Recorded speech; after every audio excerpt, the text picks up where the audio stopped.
Et donc je vais maintenant accueillir Sandro Aguilar, réalisateur du court-métrage Armor. Euh, Sandro Aguilar, cinéaste portugais, bien connu, fondateur de Ossom et Afuria, la maison de production portugaise également très connue.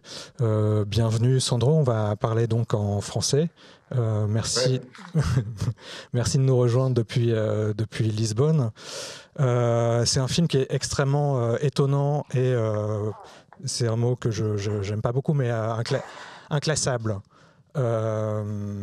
Qui constamment réinvente son rapport, sa nature de document ou de fiction. Alors moi je me l'étais expliqué un petit peu comme ça, mais peut-être peux-tu me détromper.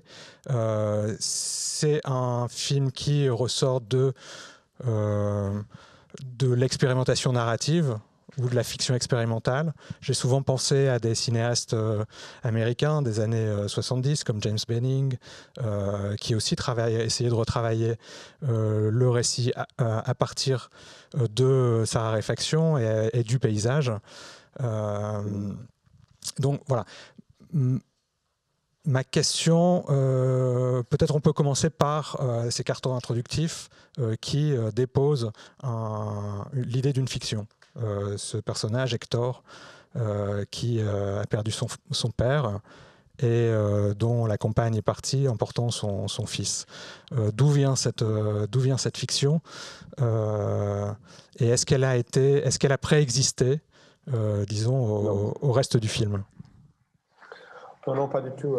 C'est un film qui s'est pareil à tous les autres films que j'avais faits. C'est un peu à l'improvise. Et dans ce cas, c'est un film qui est commencé avec. C'est vraiment un début de documentaire parce que le film était le résultat d'un prix que j'avais gagné à Montréal dans le festival Nouveau Média à Montréal. Et le prix, c'était une résidence artistique dans un coin au Québec, à 6 heures de Montréal, à Rimouski.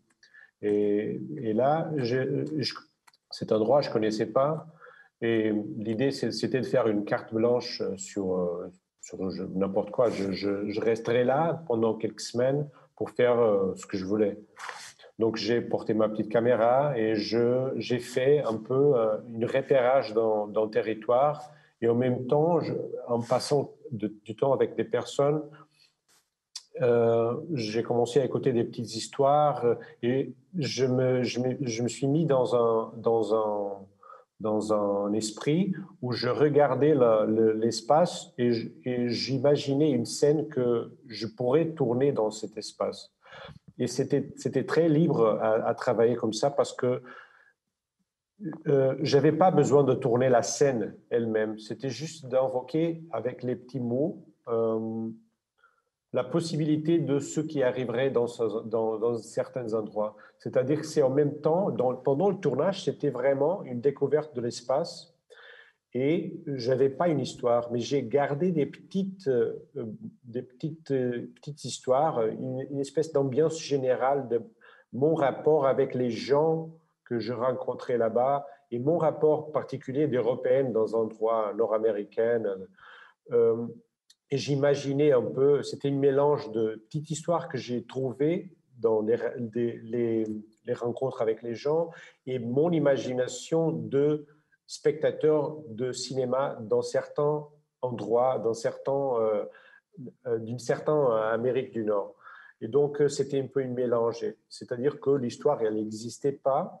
Je ne sais pas pourquoi, mais je demandais qu'il aurait une armure dans un moment. J'avais, je sais pas, une intuition que ça pourrait être une manière d'entrer dans l'espace à travers d'une armure. Et l'armure, l'idée de l'armure, c'était très bien avant tout ça qui s'est passé dans l'année qu'on continue à vivre. Donc l'idée d'avoir quelqu'un habillé avec une armure, c'était un truc que j'imaginais pas du tout que ça pourrait être prémonitoire presque de ce qui est arrivé après. Euh, Est-ce que et c'est donc l'histoire s'était inventée plutôt après. et d'une façon très intuitive. C'est-à-dire que j'ai décidé avec des petits mots, des petites intrusions dans les petites images que j'ai captées, d'avoir un mystère, une petite histoire c'était un peu une invention à partir du matériel et mon imagination. Donc effectivement, il y a toute cette partie de documentation d'un territoire que tu découvres au Québec. Et puis ces légendes qui se posent sur l'image. Ces légendes-là, est-ce que tu sembles dire que ces amorces de fiction te viennent au moment de les filmer ou est-ce qu'elles viennent au montage après? C'est une mélange. C'est plutôt dans le montage que j'ai décidé quel mot. Mais il avait quelque chose qui me faisait filmer les coins. Je t'imagine pas, c'est un endroit, c'est un endroit paradisiaque. C'est beau, vraiment beau tout ce qu'on voit là-bas. Mais je me suis imposé de tourner des choses qui n'étaient pas forcément sur la beauté de l'espace, mais c'était quelquefois des petits coins, des petits trucs qui n'avaient aucun intérêt par eux-mêmes, sauf que j'imaginais des choses qui arrivaient là-dedans. Et quelquefois, j'ai donné les impressions que j'avais à partir des mots, et d'autres fois, ça gardait le mystère qu'elle avait dans le moment de tournage. C'est-à-dire, il n'avait pas une construction avant le film. Le film, un peu, il était après une réduction. Je me suis imposé quelques règles de tourner des plans, mais très courts à chaque fois. Très dans l'esprit de tourner en pellicule, James Benning, de ce que tu parlais, dans le même esprit de ce qui arrivera dans la boîte à la fin, ça sera le matériel avec que je peux m'amuser après. C'est presque tourné-monté. Presque tourné-monté. Je me demandais sur la durée des plans, elle est à peu près, elle n'est pas beaucoup plus longue que ce qu'on voit dans le film, ce que tu as tourné. Oui, ce que j'ai tourné, mais c'est pas monté dans la caméra, pas du tout. Ouais. Mais dans le même esprit, c'est-à-dire que je peux sortir d'une image quand elle commence à devenir intéressante, mais c'est la même idée. C'est comme si la pellicule, c'est terminé soudainement. Ouais. Tu vois. Donc c'est le même esprit. J'ai tourné avec cette expérience que j'ai de tourner en argentique. Et de la pellicule et tout ça, j'ai tourné avec cette expérience. Et le choix, par exemple, de ne pas prendre de trépied, de le faire à la main, ce qui donne un petit côté... on se demande aussi qui filme, enfin, quel personnage filme. Disons, ça frappe aussi, ça fictionnalise un peu le caméraman. C'est pour ça que j'ai eu la nécessité de trouver une personnage qui pourrait faire une transition entre mon regard et le regard fictionnel. J'ai dû inventer une petite fiction. Après, pour pouvoir... je veux pas que...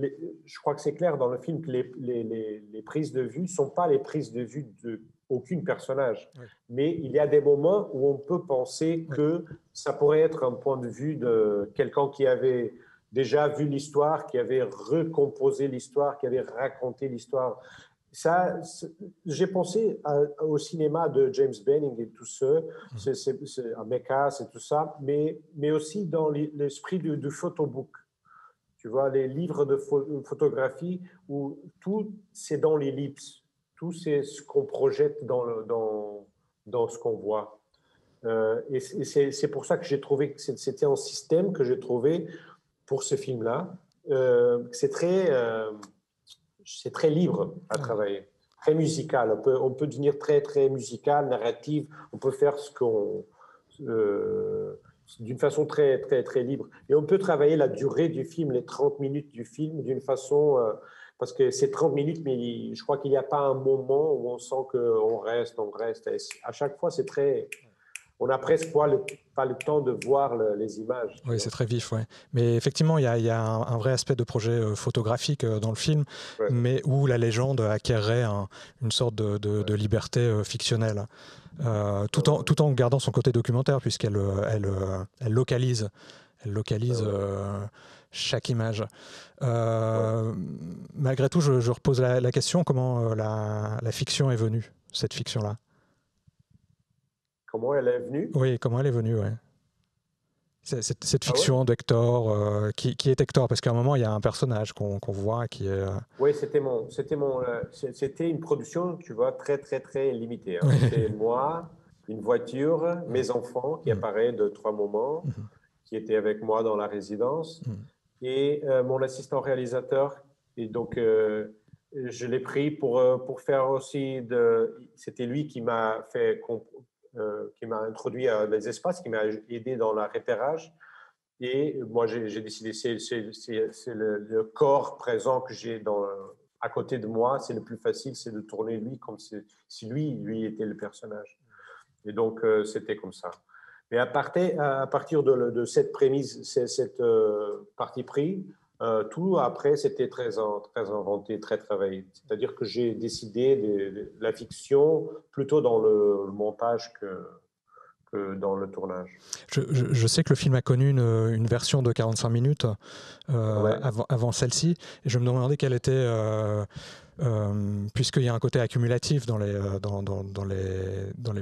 plans, comment tu avais trouvé cette structure finale? Enfin, quels étaient tes problèmes structurels au La montage? version 40 minutes, c'est pas super différent. J'ai monté, c'était une très belle expérience. En fait, j'ai monté pour la première fois parce que normalement, je fais tout seul dans mes films, je tourne et puis je fais le montage et je travaille dans le sound design et tout ça. Et c'est parce que ça fait partie de mon processus de travail. Je découvre, je garde des secrets à chaque fois, même si c'est une fiction. Je tourne la fiction comme si je connaissais pas l'histoire. Donc, à chaque jour, j'invente un système de tournage, j'invente les plans, j'invente ce que le personnage va faire. Donc, j'ai une idée générale de ce que je veux faire et après, j'invente. J'aime bien garder les secrets. Et c'est pour ça que j'ai besoin de faire tout le chemin. Pour découvrir vraiment le film, je tourne et puis il y a des choses que je ne sais pas très bien pourquoi je les ai tournées. Je vais découvrir au montage d'image et au montage de son. Dans la forme finale, ça semble très, très contrôlé, mais je garde les secrets pendant tout le processus pour que ça reste intéressant pour moi de travailler et pour que je puisse découvrir quelque chose que je n'avais pas au début. Parce que si je partais avec une certitude de ce que je voulais faire, je suis sûr que je me ennuierais très, très rapidement. Donc, cette fois-ci, j'ai monté avec quelqu'un. Et donc, c'était une très, très belle expérience parce que c'est un ami à moi, un Français, un Siegfried, un réalisateur aussi. Et on a des rythmes très, très différents, nous deux. Et moi, je montais un peu sur son long métrage. Et lui, il a fait avec moi deux, trois séances de montage. Et il m'a aidé à décider, par exemple, deux, trois plans qui sont pareils, mais j'aime les trois. Et on a décidé. Et puis d'autres choses dans le rythme, euh, plus rapide ici, plus loin. Donc, on a rythmé le film un peu comme une partiture musicale. Comment ça, c'est pas partiture le bon mot, mais Partition. je vois le partition musicale. Donc, il a ce côté rythmique et en même temps, il y a des plans que je voulais que le rapport avec la parole, parce que de plus en plus, je suis devenu un spectateur de cinéma un peu disappointed, je ne sais pas comment dire en français, Déçu? déçu Oui. comme spectateur et je suis devenu un lecteur de livres très compulsif. Donc, c'est un peu, tu vois, le film de quelqu'un qui aime des images, mais qui en même temps aime la liberté que la parole écrite te donne d'inventer. Et c'est ça que je cherche dans le cinéma à chaque fois. C'est pour ça que peut-être que mes films sont tellement elliptiques dans la narrative. C'est parce que j'aime bien la distance qui nous permet de projeter quelque chose qui n'est pas explicite dans le contenu visuel, sonore, narratif dans le film. J'aime bien comme spectateur de m'impliquer dans la construction et c'est comme ça que j'aime bien d'être vu comme spectateur et c'est comme ça que je travaille pour mon spectateur. C'est que j'aime bien les paroles et ce qu'ils font dans nos têtes de rêver les contenus pour ces paroles. Si on ajoute à ça une image, je crois qu'il y a quelque chose qui peut devenir, qui est intéressant pour moi. Et surtout, c'était intéressant pour moi de travailler dans ce matériel précis de, de, de travail. je savais que je voulais pas faire un documentaire dans un sens strict parce que je connaissais pas l'endroit, je connaissais pas les gens, je voulais pas être essayer en 2, 3 semaines d'être profond. Et je crois que pour faire un documentaire, il faut être un peu profond dans la réalité, quelle que soit qu'on veut travailler. Et donc, j'ai pensé, je vais être plutôt poétique, je veux m'approprier de cet espace, je veux utiliser cette petite histoire, mais je vais transformer tout dans un objet hybride, de cinéma qui peut être mystérieux, poétique, musical, peut être toutes ces choses-là. Peut-être deux petites questions pour finir. Enfin, tout ce que tu dis sur l'extrême saturation qu'il y a de fiction dans le film sans que cette fiction soit présente. C'est-à-dire quand le téléphone sonne à la fin, on sent qu'il y a une histoire qui presse à la porte, quoi. Et en même temps, ça c'est possible que si les images sont, tu l'as un peu dit, mais si les images sont en elles-mêmes un petit peu pauvres, pas dans le sens, c'est pas dans le sens de valeur, mais des images qui sont un petit peu décevantes, qui laissent la place aux spectateurs pour s'y impliquer. Donc je me demandais peut-être une question sur peut-être ton goût photographique ou comment est-ce que tu composes photographiquement tes plans. Ici, c'est très différent parce que je voulais être un peu dans l'esprit tu vois, un peu les topographies, tu vois, les photos de topographie quand on essaye de registrer un espace, une rue, un peu comme font les architectes. Tu vois, c'était vraiment une repérage, tu vois. Donc, c'est ce qu'on voit, c'est une repérage. C'est très rare dans ce film, au contraire de tous mes autres films qui sont très, très proches des personnages, de la matière des choses, tu vois. Ici, je voulais être un peu détaché de tout ce que je voyais, surtout pour garder... C'est un faux point de vue, tu vois, prise de vue. C'est un faux point de vue sur une réalité. C'est comme si on montrait, mais en même temps, on montrait d'une façon tellement détachée qu'on ne voulait pas dire grand-chose avec ce qu'on montre, tu vois.